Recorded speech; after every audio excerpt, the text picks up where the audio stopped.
Hello, કેમ છો? તો આજે આપણે વાત કરીશું ગુજરાતના લોકનૃત્ય.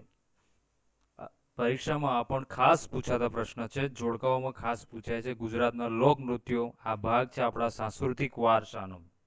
બરાબર. ઘણી વખત આ પણ કરંટ રિલેટેડ પ્રશ્ન પૂછાય છે. તો સમય ના બગાડતા આપણે સીધા ચાલુ કરીશું ગુજરાતના લોકનૃત્ય. તો પ્રથમ વાત કરીશું ગરબો. ગર્ભ શબ્દ એ ગર્ભદીપ પરથી બન્યો છે. તમે આ ચિત્રમાં જોઈ શકો છો. ગર્ભદીપ કયા પ્રકારનું કેવું હોય છે એ અલગ અલગ હોય છે, પણ એક પ્રકારનું માટલું જ હોય છે અને સરસ મજાના સુંદર ટીલડાઓથી સજાવેલો હોય છે. ગર્ભદીપ શબ્દનો અર્થ ગળામાં મુકાયેલો દીવો થાય છે. ખાસ તમે નવરાત્રીમાં જોયો હશે, માતાજીની રચના આરતી થતી હોય ત્યાં તમને ગર્ભદીપ જોવા મળશે. ગુજરાતમાં માટીના અને ધાતુઓમાં એમ બંને ગરબાઓ પ્રચલિત છે. જે ગુજરાતમાં છિદ્ર રાખવામાં આવે છે, ગરબામાં છિદ્ર રાખવામાં આવે છે.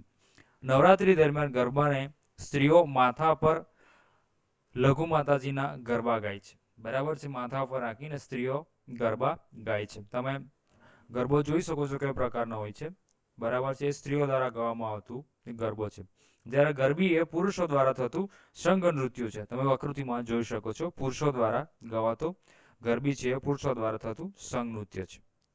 અને ઘણી વખત પૂછાય છે ગરબો અને ગરબી વિશે લોકો જીપીએસસી ને તમે એક્ઝામ આપો છો, સાંસ્કૃતિક વારસા રિલેટેડ પ્રશ્ન છે, તો તમે આના વિશે થોડુંક ડિટેલમાં લખી શકો છો. પણ એના માટે તમારા પાસે ગરબો અને ગરબી શું છે, એ કોના દ્વારા ગાવામાં આવતું છે, એ અમુક ફંડામેન્ટલ છે તમારે ક્લિયર હોવા જરૂરી છે. હવે વાત કરીશું દાંડિયા રાસ અને ગૂંથણ. દાંડિયા રાસ છે એ સ્ત્રી અને પુરુષ બંને ગાઈ શકે છે. બરાબર. દાંડિયા રાસમાં સ્ત્રી અને પુરુષો એમ બંને બે હાથમાં દાંડિયા હોય છે અને એ ગોળાકાર તાલબદ્ધ રીતે રાસ લેતા હોય છે. દાંડિયા રાસ એ ખાસ કરીને મેલ પુરુષોનું મુખ્ય નૃત્ય છે, પરંતુ દાંડિયા રાસ એ સ્ત્રી અને પુરુષ બંને ગાઈ શકે છે. હાથમાં દાંડિયા લઈને તમે ફિગર આકૃતિમાં જોઈ શકો છો કઈ રીતના સ્ત્રી અને પુરુષો દાંડિયા લઈને રમી શકે છે. આ પણ એક ગરબા અને રાસનો જ પ્રકાર છે, દાંડિયા રાસ. હવે વાત કરીશું ગોફ ગૂંથણ. ગોફ ગૂંથણ સૌરાષ્ટ્રના કોળી અને કણબીઓનું નૃત્ય છે. આ ખાસ યાદ રાખવા જેવું છે. ગોફ ગૂંથણ સૌરાષ્ટ્રમાં કોળી અને કણબી સમાજનો છે. ત્યાંના લોકો એ ગોફ ગૂંથણ ખાસ પ્રચલિત છે. ગોફ ગૂંથણ અંતર્ગત રંગીન દોરીની સુંદર ગૂંથણી ભરાય છે અને તેનું ઉકેલાય છે. તમે ગોળ ગોળ ફરો છો તેની ગોફ ગૂંથણ અંદર કરવાની હોય, પછી એને રીતના છૂટું પણ પાડવાનું હોય છે. બરાબર છે. તમને યુટ્યુબ પર ઘણા એવા વિડીયો મળી રહેશે ગોફ ગૂંથણ વિશે કે આ કઈ પ્રકારનું છે. બરાબર છે. આ થાય છે ગોફ ગૂંથણની વાત. તો હવે વાત કરશું ટીપણી નૃત્ય અને પડારોનું મંજીરા નૃત્ય. ટીપણી નૃત્ય એકચ્યુઅલી શું છે, આ ઘણી વખત પૂછાયેલો છે. ટીપણી નૃત્ય શું છે? તો ટીપણી નૃત્ય ચોરવાડની કોળી બહેનોનું શ્રમહારી નૃત્ય અને વેરાવળની ખારવાણ બહેનોનું નૃત્ય છે. જો આમાં યાદ રાખજો, આ પણ પૂછાયેલો પ્રશ્ન છે, ઘણી વખત પૂછાયેલો જ છે. તો ટીપણી નૃત્ય છે ચોરવાડની કોળી બહેનો અને વેરાવળની ખારવાણ બહેનોનું નૃત્ય છે. આ નૃત્ય ચૂનાને પીસતી વખતે કરવામાં આવે છે. બરાબર છે. નૃત્યમાં ટીપણી વડે ટીપવાની પ્રક્રિયા સાથે નૃત્ય કરવામાં આવે છે, એટલે ટીપવામાં આવે છે. શેને? ચૂનાને. ચૂનાનું પીસતી વખતે આ નૃત્ય ખાસ કરવામાં આવે છે. તમે આપણે પિક્ચર મૂકેલું છે કઈ રીતના આવે છે. હવે વાત કરીશું પડારોનું મંજીરા નૃત્ય. ભાલ અને નળકાંઠાના પડારો દ્વારા આ મંજીરા નૃત્ય કરવામાં આવે છે. નૃત્ય અંતર્ગત પડારો ગોળાકારમાં મંજીરા લઈને તાલબેજ સાથે નૃત્ય કરે છે. બરાબર છે. પુરુષો ખાસ કરીને આ પ્રકારના નૃત્ય કરે છે, હાથમાં મંજીરા લઈને અને ગોળ ગોળ પ્રકારનું નાચ છે. બરાબર. જો ગરબામાં તમે દાંડિયા જોવો છો, ટીપણી નૃત્યમાં તમે સ્ત્રીઓના હાથમાં દંડા જોવો છો, તો બસ પડારોના મંજીરા નૃત્યમાં આ હાથમાં મંજીરા હશે. બરાબર. હવે વાત કરીશું ઢોલો રાણો. ઢોલો રાણો નૃત્ય ગોહિલવાડ વિસ્તારના કોળીઓ દ્વારા થાય છે. બરાબર છે. આ નૃત્યનો પાક ખાળવામાં આવે તે સમયે તમે આકૃતિમાં જોઈ શકો છો, બેનો પાક લાગે છે અને પેલા પુરુષો જોડે સુપડાવ છે. બરાબર. પાકનો ખાળવામાં આવે તે સમયે આ ઢોલો રાણો જે નૃત્ય છે એ કરવામાં આવે છે. હવે રાસડાની વાત કરીશું. રાસડા ખાસ કરીને પુરુષો દ્વારા કરવામાં આવે છે. આ એક પ્રકારનો રાસ જ છે. રાસડા સૌરાષ્ટ્ર વિસ્તારનું નૃત્ય છે. તેમાં સૌરાષ્ટ્રના પુરુષો સામાજિક અને ધાર્મિક પ્રસંગે રાસડા લેતા હોય છે. રાસડા 3 તાલી રાસનો પ્રકાર છે. બરાબર. 3 તાલી જે રાસ રમવામાં આવે છે એનો એક પ્રકાર છે. હવે વાત કરીશું ભીલ નૃત્ય. એ એક આદિવાસી વિસ્તારોમાંનું ભીલ નૃત્ય છે. ભીલ નૃત્ય પંચમહાલ વિસ્તારનું જાણીતું નૃત્ય છે. આ નૃત્ય અંતર્ગત ભીલ જાતિના આદિવાસી પુરુષો તીર કામઠા ભાલા જેવા હથિયારો સાથે યુદ્ધ કરતા હોય તે પ્રકારે નૃત્ય કરે છે. નૃત્યમાં કૂદકાઓ ચીચિયારીઓ એ આકર્ષણનું કેન્દ્ર છે. જ્યારે તમે ખાસ કરીને આદિવાસી વિસ્તારના જે નૃત્યો જોશો, ડાંગી નૃત્ય છે, ગામિતોનું નૃત્ય છે, કે પછી ભીલના રાઠવાઓનું છે, એ અલગ અલગ જે આદિવાસી વિસ્તારના તમે નૃત્ય જોશો ત્યાં તમને આદિવાસીઓના જે તીરકામઠા હથિયારો છે એ તમને સાથે જોવા મળશે. જે આદિવાસીની જનજાતિ આદિવાસીઓના આદિકાળથી એમની સાથે જોડાયેલા છે એ એમના જે અલગ અલગ વાજિંત્ર છે એ તમને એ લોકોના નૃત્યોમાં જોવા મળશે. સાથે સાથે ચાળાઓ તમને જોવા મળશે, અલગ અલગ પ્રાણીઓના ચીચિયારીઓ પણ તમને જોવા મળશે. એ બધી વસ્તુ તમને આદિવાસીઓના જે નૃત્યો છે એમાં જોવા મળશે. બરાબર. આ નૃત્ય છે ભીલ પ્રદેશ, ભીલ છે ખાસ પંચમહાલ વિસ્તાર છે ત્યાં તમને જોવા મળશે. હવે વાત કરીશું મેરાય નૃત્ય. મેરાય નૃત્ય બનાસકાંઠા જિલ્લાના વાવ તાલુકાના ઠાકોરો દ્વારા કરવામાં આવે છે. આ પણ પછી પરીક્ષામાં પૂછાયેલો છે. મેરાય નૃત્યો ક્યાંના તાલુકાના કયા લોકો કયા જન સમુદાય દ્વારા કરવામાં આવે છે? વાવ તાલુકાના ઠાકોરો દ્વારા આ મેરાય નૃત્ય કરવામાં આવે છે. સિદ્ધિઓનું ધમાલ નૃત્ય. બરાબર. સિદ્ધિઓનું ધમાલ નૃત્યો મિશેરા એટલે કે નારિયેળની આખી કાંચલીમાં ભરેલી કોળીઓ એટલે ધમાલ એટલે નાની ડોલકી, માયસીરમ એટલે સ્ત્રીઓના વાજિંત્રો અને મોરપીંછનું ઝુંડ જેવા સાધનોનો સમાવેશ થાય છે. મૂળ આફ્રિકાના પરંતુ ગુજરાતમાં સ્થાયી થયા હોય તેવા સિંધી મુસ્લિમોનો આ નૃત્ય છે.